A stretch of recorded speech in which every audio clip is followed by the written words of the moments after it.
Hi K-popers, King of K-pop here, with episode K-pop Vlog, episode 5 or 6. I have to check my playlist, titled the same thing, K-pop Vlogs, but I'll put the correct thing up on top. First off, I have to say this is probably, even though 2013 is not over, we're halfway through it. I have another 6 months to go. I think this I can say undoubtedly the biggest, most saddest story I think we have heard, and I hope to ever hear for the rest of the year, of 2013 in Korean media, not just K-pop, but Korean media. It was reported, a couple of days ago, singer Sung Ho-young, fiance, passed away. I've been really wanting to really tackle this, well, not tackle, but really discuss this this news report, as it really became a shock. But I want to get some more information on it, and I think I have enough information been released for me to talk about it. Sung Ho-young, his fiance, had been dating for quite a while. They've been said to be inseparable. Unfortunately, his fiance passed away 2 years ago. Not 2 years ago, 2 days ago. I'm sorry, 2 days ago. They said that they would do an autopsy to determine the cause of death, but based on the evidence and the situation that Ho-young's fiance was put in, they think that she may have committed suicide because they found her in her car, her dead body lying in her car, and in the car she had alcohol. There was alcohol that was found, 2 to 3 different I won't say narcotic drugs, but over the counter, pretty much, drugs, and I believe a notebook where she had, I guess you could say, written her last goodbyes, so to speak. And they said that what was written in the book matches her handwriting. So, like I said, based on the situation, they believe the cause of death was suicide. And I think this is really, really sad, because I think one of the biggest things to happen that happens very common amongst a lot of Korean celebrities and Korean media is suicide. And I think it's very, very, very hard. Now, I don't know if I don't think Ho-young's fiance was a celebrity, but I'm just saying, like, it was just it's a very common thing that happens, and it's just really, really sad to see. And it gets even worse than this. It said that Sung Ho-young, at the awakening of the casket of his fiance, he wept bitterly, and he stayed there all day long. I mean, they say his manager said he took it really, really hard, harder than anybody, and he was there all day, and just they couldn't separate him from the casket. And I think it was reported today, as a matter of fact, that Sung Ho-young himself even tried to commit suicide. He parked his car in the parking lot, I believe, at a nearby church, and he had everything that was found in his fiance's car that they believed that may have led to her committing suicide. He had pretty much the same stuff in his car, was about to attempt to commit suicide, but thank God a bystander or a witness saw him in a car and called the police right away, and they admitted him to the hospital. They said he's fine, but he's going to be admitted in the hospital for about 3 to 4 days because his manager said mentally, his mind, he's just broken down, like mentally, physically, just everything. Like he's pretty much lost it. And it's really, really bad because a lot of the reporters in South K have really bombarded Sung Ho-young, and they said that as he was being put on the bed, and as they were trying to stroll him into the hospital, they just rushed and tried to bombard him. You can find the videos up on YouTube, and I just think it's just really, really bad. When you have a story like this, and this guy is just pretty much lost his soulmate, and is pretty much on dying himself, and wants to die. I think it's really bad that these reporters just bombard and just rush right away just to get a story. But at the end of the day, my prayers go out to Sung Ho-young. Hope he gets well as You know, his heartache and his loss, as well as his fiance's family. I pray for them as well, that they also can get through this difficult time as well. This is just really, really sad. But I'm gonna lighten up the mood a bit, so I'm gonna play a little music to lighten up the mood.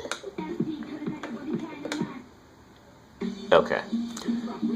Now let the mood lighten up a little bit.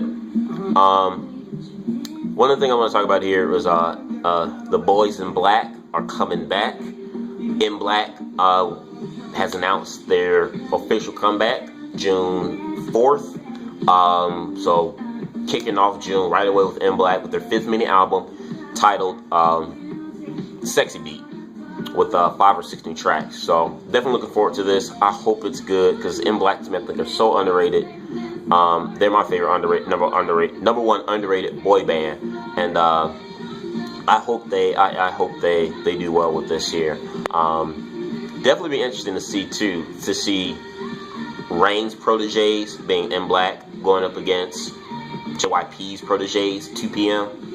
You know, I don't know, I find stuff like that kind of cool, because like you have Rain and then you have JYP, who were mentor and student. Now you have their, I guess, their offspring, almost kind of like going head to head for the first time, really, that I can think about it. I think it's probably the first time 2 PM will be in promotion with In Black, so I think that's going to be really fun. At least I find it fun and interesting when I look at it that way. Next thing I want to talk about really quick, fan wars. Just to let you guys know, and also if there's anything you want me to talk about and you want my opinion on in a K-pop vlog, feel free to submit, you know, your topics or whatever in the comment box or PM me, because that was what I wanted you guys to do. I want K-pop vlog not to just be stuff that I talk about in the K-pop world or news, but like I want to make it like interactive. So Miss Michelle 103 had asked me, what were my thoughts on fan wars in K-pop? To me, I think fan wars are just stupid to me, because I really don't get into it. The reason being is because I find it funny that, you know, you have like fans of different groups and fan clubs, you know, wanting to you know, say, hey, your group sucks, or, you know, you shouldn't like this group, you know, my group is better than you know, the group you like, or your group is underrated, my group is more popular. You know, I think it's just really stupid. What I find funny about it, and I just really sit back and laugh, is that while the fans of these groups and singers are, you know, trying to tear each other a new one, in reality, half these K-pop stars, and if not all of them, know each other very well and get along with each other and love each other like brothers and sisters. So I find that very funny, you know, when you have fans that say, hey, Girls' Generation are a better girl group than Wonder Girls, or hey, Wonder Girls are better than Girls' Generation, but it's like they all knew each other for years, and they're like sisters. So it's like amongst them there is no competition. I mean, really. So I always find that funny. So that's my thoughts on that. And then last but not least, a K-pop review on 100% their first comeback from their song Want You Back.